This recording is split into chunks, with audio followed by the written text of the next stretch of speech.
ये मेरा मैसेज है हमारे ज़ोनल चेयरमैन्स को और सब ज़ोनल चेयरमैन्स को। हम लोग घर में बैठ के रहने से कुछ नहीं होगा।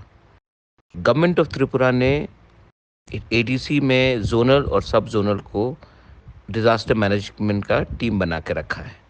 आप लोग अभी जाकर डीएम के ऑफिस में, एसडीएम के ऑफिस में, बीडीओ के ऑफिस में जाकर बैठ जाइए।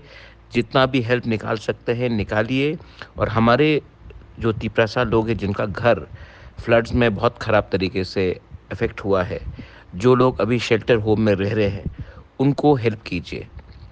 घर में बैठकर कंप्लेन करने से कुछ नहीं होगा। आपको डीएम के ऑफिस में जाकर बैठना पड़ेगा, एसडीएम के ऑफिस में जाके बैठना पड़ेगा। और अगर काम निकालना है तो वहाँ में बैठकर ज़बरदस्ती आप वहाँ में बैठिए और काम निकालिए।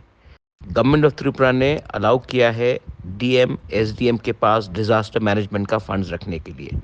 3-3 करोड़ रुपया हर डीएम के ऑफिस में है इसके लिए। तो आप लोग अगर जाएंगे नहीं तो मदद नहीं मिलेगा। बुबागरा चाहता है कि हम लोग अपने तिपरासा को हेल्प करें। अगर आप लोग लीडर बनना चाहते हैं तो ये टाइम नहीं है, ये टाइम है काम करने का और अपने लोगों को हेल्प करने के लिए। दिस इज़ बुबागराज मैसेज फॉर ऑल।